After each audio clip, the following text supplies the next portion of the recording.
আসসালামু আলাইকুম। মাননীয় প্রধানমন্ত্রী গণপ্রজাতন্ত্রী বাংলাদেশ সরকারের মাননীয় প্রধানমন্ত্রী বীর চট্টলার হাটহাজারীতে আগমন উপলক্ষে আমাদের হাটহাজারী সমাচারের যে একটা প্রতিবেদন তৈরি করতেছেন, সেজন্য প্রথমে প্রতিবেদককে ধন্যবাদ জানাই, কে আর ইউসুফ সাহেবকে। সাথে সাথে আমাদের হাটহাজারীতে আসা আমাদের মাননীয় প্রধানমন্ত্রীকে আমরা স্বাগত জানাচ্ছি। আমরা বিশ্বাস করি মাননীয় প্রধানমন্ত্রীর এই আগমনের মাধ্যমে হাটহাজারী থেকে নির্বাচিত মাননীয় সংসদ সদস্য, ভূমি ও পার্বত্য বিষয়ক পার্বত্য চট্টগ্রাম বিষয়ক মন্ত্রণালয়ের মাননীয় প্রতিমন্ত্রী হাটহাজারীকে নিয়ে যে উন্নয়ন পরিকল্পনা, যে রূপকল্প গড়ে তুলেছে, তার মিশনগুলো আরও গতিশীল হবে। আমরা সে প্রত্যাশায় মাননীয় প্রধানমন্ত্রীর আগমনের দিকে চেয়ে আছি।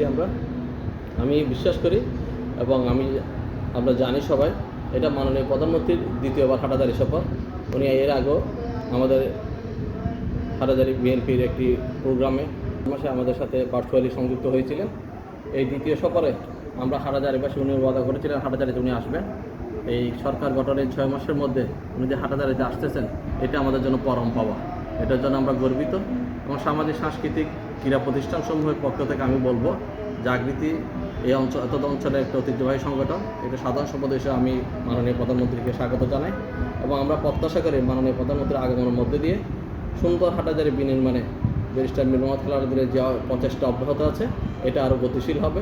আমরা আরও সুন্দর, সাবলীল, একদম একটি পরিচ্ছন্ন, শান্তির নীড় হিসেবে হাটহাজারীকে পাবো, সে প্রত্যাশা করছি।